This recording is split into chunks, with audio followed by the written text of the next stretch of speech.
Time is 4:39 a.m. So madaling araw, ganito ka tahimik dito sa Belgium pag ganitong oras. Tahimik naman talaga din yung Belgium kahit na umaga. Ayun. Kailangan ko pumunta kung saan ako naglagay, kung saan ko pinark yung bike ko. Ganito kalaki yung student resident. Ayan, student residence. Ganyan kalaki yung student residence. Ayan, student home ang tawag mo dito. Ayan.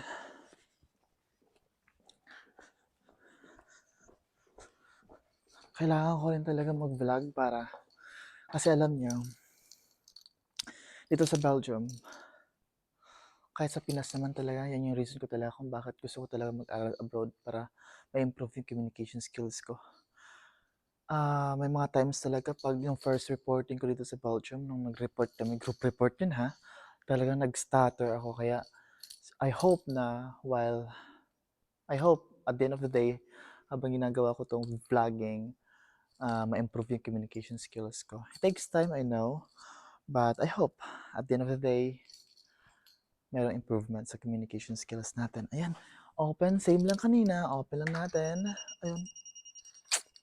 Sometimes ganyan talaga siya. Ayan. Sometimes ganyan talaga.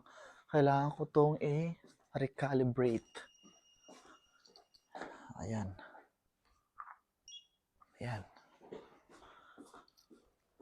Calibrated na siya. We're calibrated na. Ayan, okay na siya. Ayan.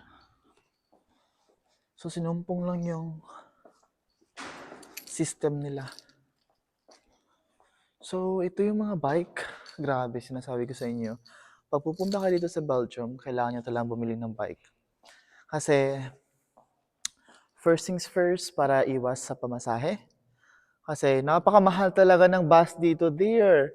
Yung bus dito, pupunta ka ng halimbawa, town. Sa ating town, nasa 50 pesos. Kung nasa QC ka, pupunta ka ng MOA, nasa 50 or 100 pesos. Dito, sinasabi ko sa'yo, 200 pesos. Mga 230? Basta mahal, basta mahal. Ayun. 231 hour trip na yun siya. Okay. Ayun, open na natin. Ito yung bike natin. Ang bili ko nito ay Ang bili ko nito ay 100 euros. 100 euros. Ano to? Ukay-ukay. Ukay-ukay. Anong ukay-ukay? Thrifting ata yung tawag niya. Nakalimutan ko yung term. Thrifting. So, kailangan ko lang i-make sure na yung susi ay safe.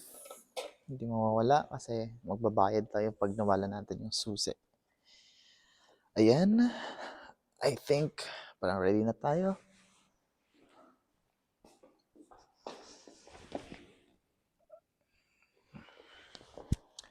I think parang ready na tayo. So, pupunta tayo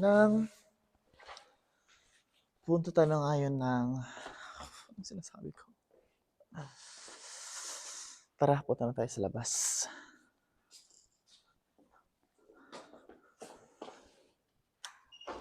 Alam niyo ba,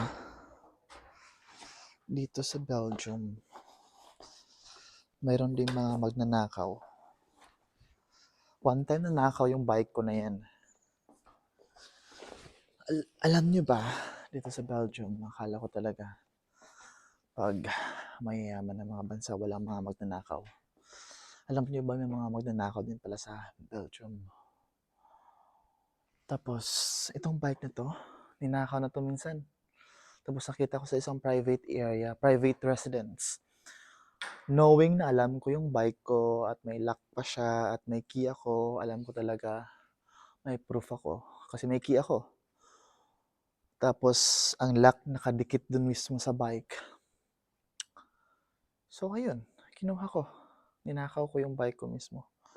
Kung sino yung ninakaw, salamat at sa labas mo pinark yung bike ko.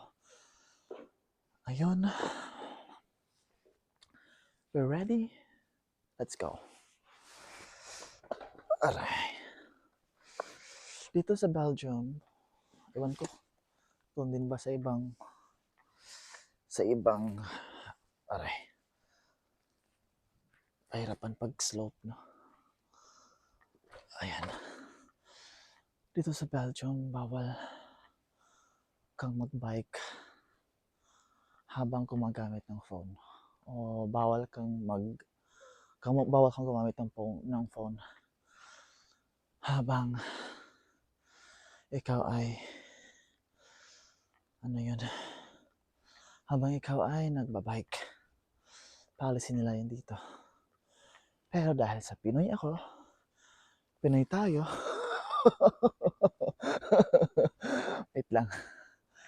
Dahil sa wala namang tao at madaling araw. Wait lang, parang kinakabahan ako walang tao eh. Tapos mag-withdraw ako, hindi ko alam baka mayroong mga masasamang loob.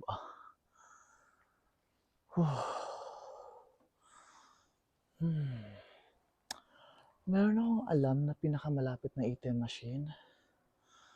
Kaso, ano siya eh. Kaso, hindi ako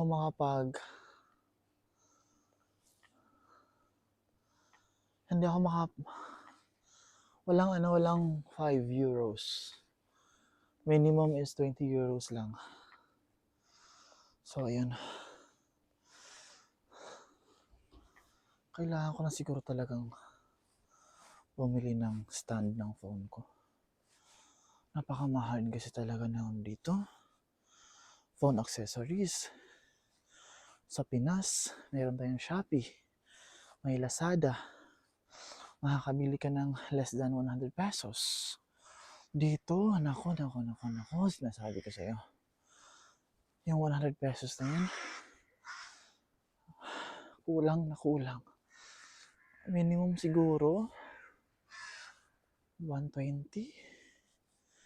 Walang 120 dito na case ng phone o stand ng phone.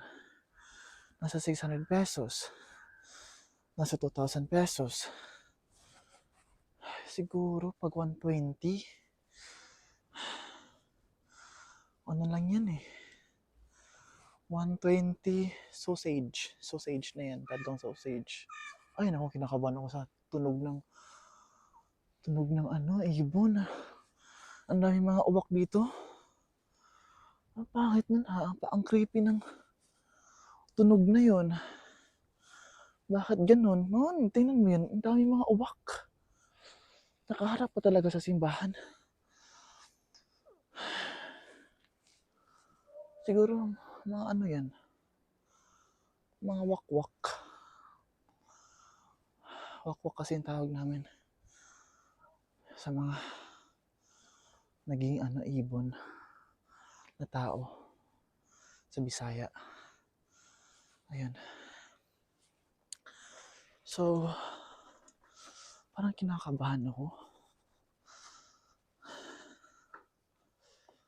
Wait lang. Kasi malayo yun eh. Medyo malayo yung area na yun.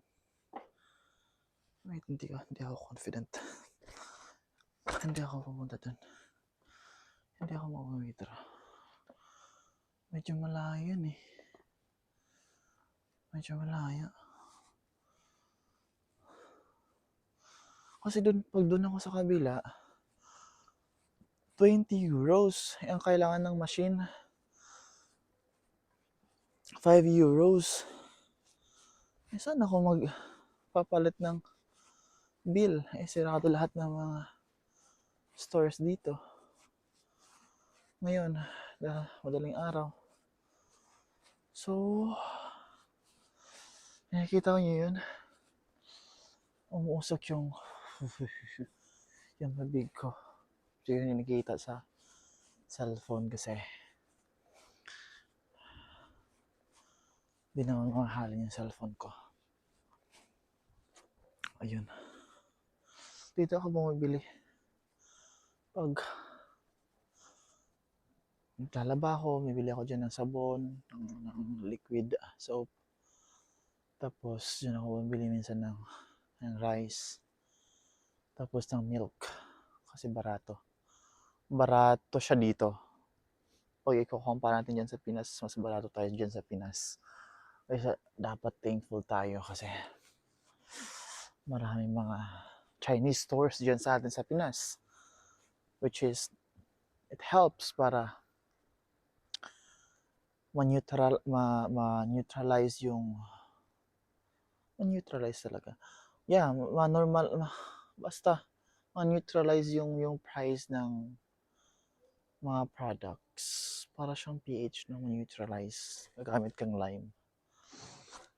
Kaya hindi ako sure kung kailangan kong gusto ko kasi talaga after nun ng spin dun sa machine sa laundry room, ipa-dryer ko na agad kasi pag maghihintay pa ako ng umaga, alam ko marami yung estudyante, marami mga estudyante na maglalaba din.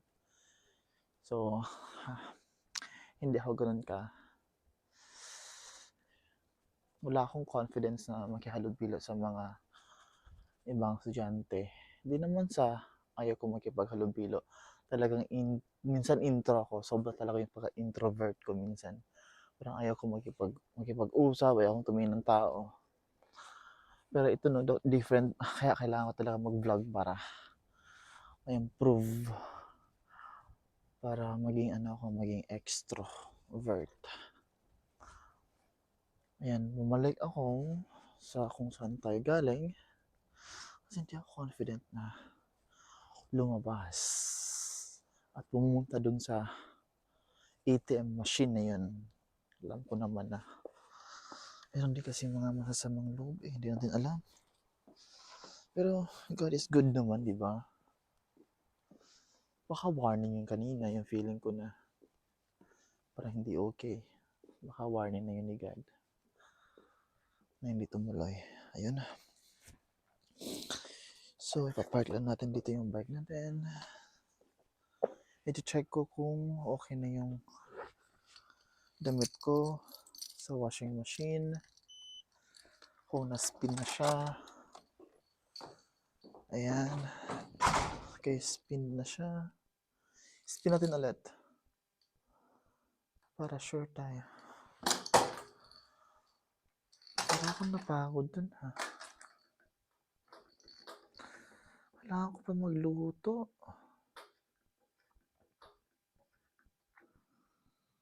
Ano yung hygiene na yun?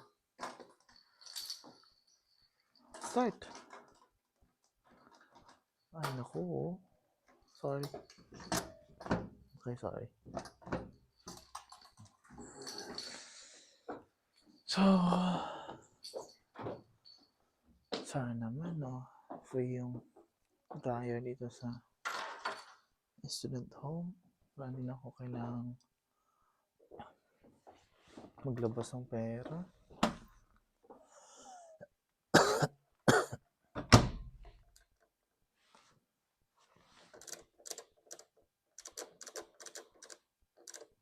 Kailangan kong check kung baka naman pwedeng mag-dryer kahit hindi na mabayad.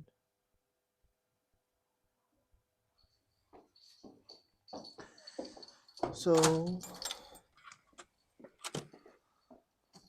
hindi ko alam.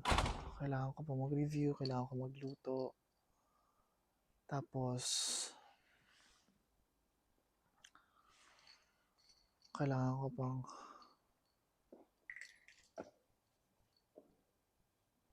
daming isipin.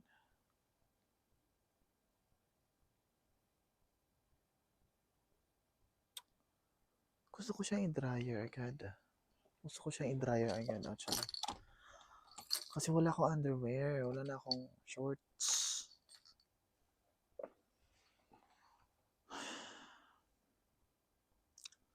Kinakabahan kasi akong pumunta doon sa ATM machine eh.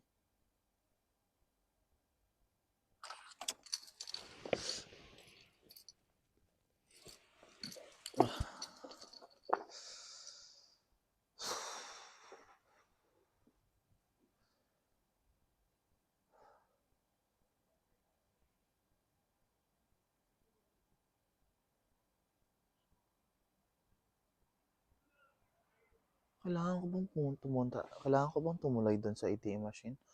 Medyo malayo kasi yun eh. Mga 6 minutes. Kailangan ko bang dumiretso? Hindi pa naman ako dito. Hindi pa naman ako naka-encounter talaga na tinutukan ako ng barel at kinuha lahat ng mga gamit ko. Hihintayin ko ba yung mangyari?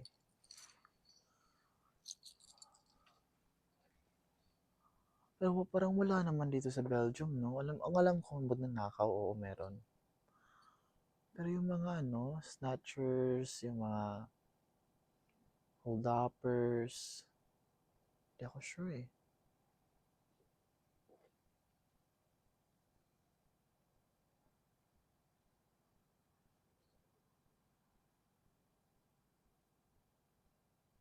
Hindi ko alam.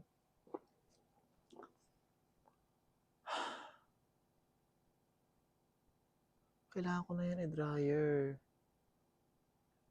Tapos magsasaing pa ako. Magluluto ng ulam. Magre-review ulit. Ay naku, dagdag na naman to sa problema ko.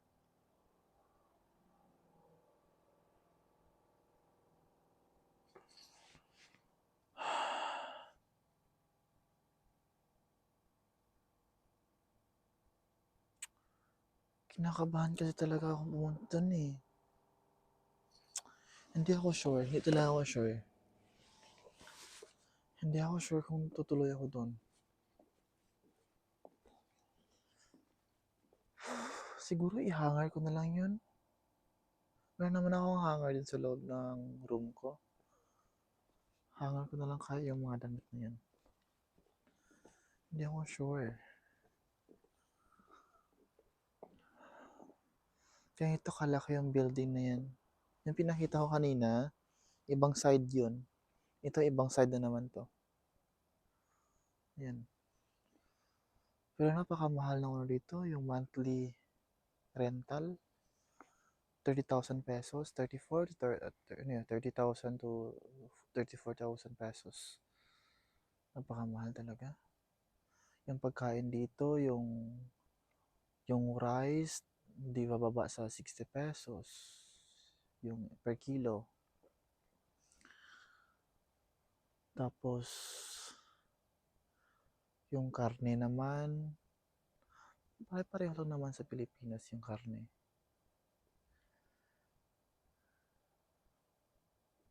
Oo nga, no? Pare-pareho lang sa Pilipinas yung karne, yung chicken, yung pork, yung beef.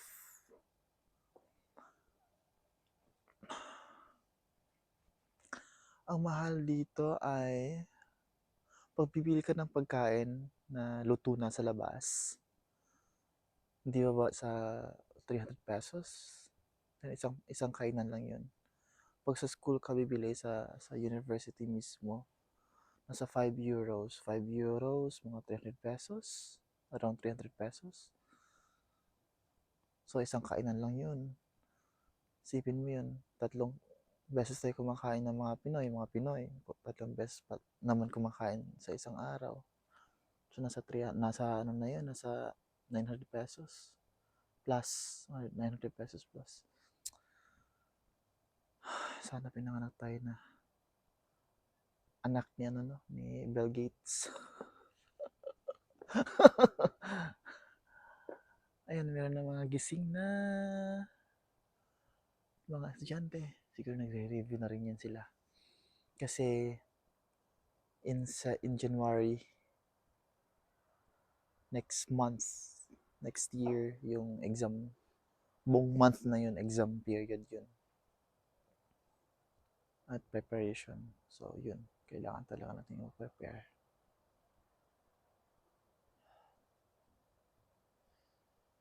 Siguro kailangan kong pumunta dun. Kasi pag-iisipin ko dito, iisipin ko ako nung next na gagawin ko, walang, magwe-waste lang ako ng time. Time is gold. Kailangan kong mag-decide if pupunta ako dun sa ATM machine para ma-dryer ko na yung damit ko. Kailangan ko siyang i-dryer kasi wala akong underwear. Hindi kasi ako naglaba buong buong week. Buong week ako hindi naglaba. So, ayun, yung nangyari dito. Kaya kailangan kong finish na naman siya. I-spin ko ulit.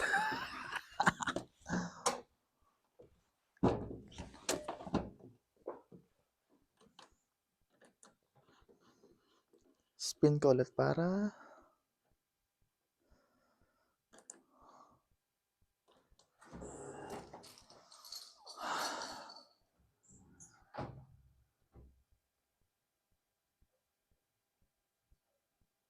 ay, naguguluhan talaga ako.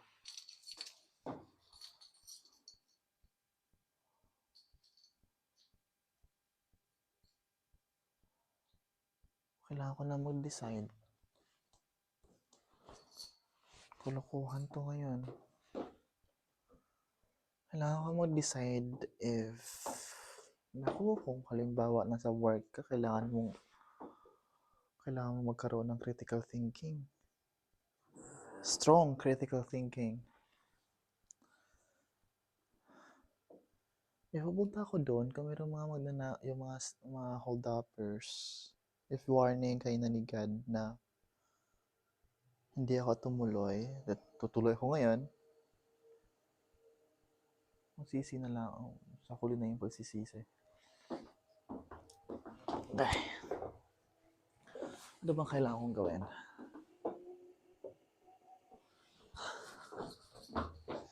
So, naisip ko, kailangan ko kasi ng underwear eh. Hindi ako comfortable.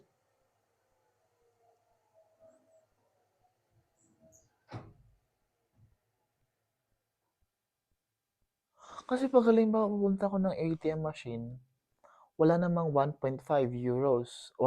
Wala namang 1.5 euro sa machine. Tapos dito, sa dryer, kailangan ko ng 1.5. Akala ko 5 euros, 1.5 lang pala. 1.5 euro yung kailangan ko para ma-dry ko yung damit ko. At saan naman ako magpapalit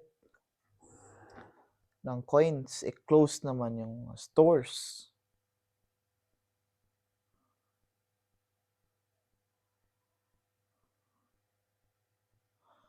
Hindi kasi ako palagi dito hindi ako palagi dito gumagamit kasi marami mga estudyante na gumagamit dito. So most of the time doon ako sa labas. Doon ako sa private laundromat. Naglalaba.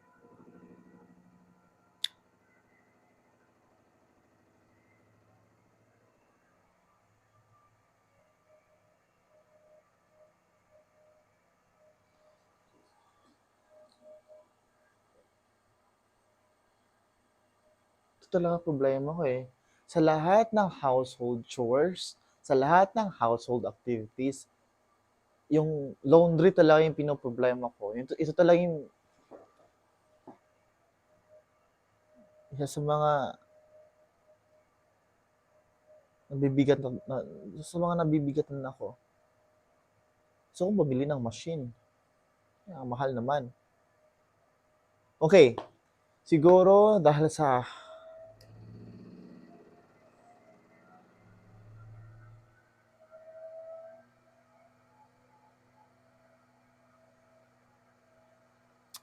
doon na lang ako sa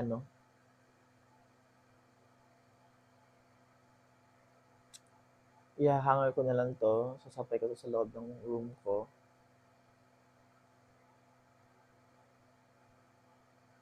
Tutuyo ba agad pag malamig yung pag nasa labas, pag sinampay sa labas. Tutuyo ba yan? Ay, wala namang araw. Meron kasi ako nakikita sa YouTube eh. Mga videos na, alam mo yun, yung mga northern countries, nasa Norway, Sweden, Siberia. Pag naglalabas sila sa labas, sa labas yung sinasampay, snow, pero alam mo yun, nagiging frozen yung damit. Pero yun na yun daw, tuyo na daw yun. Hindi frost mo na lang siguro yun.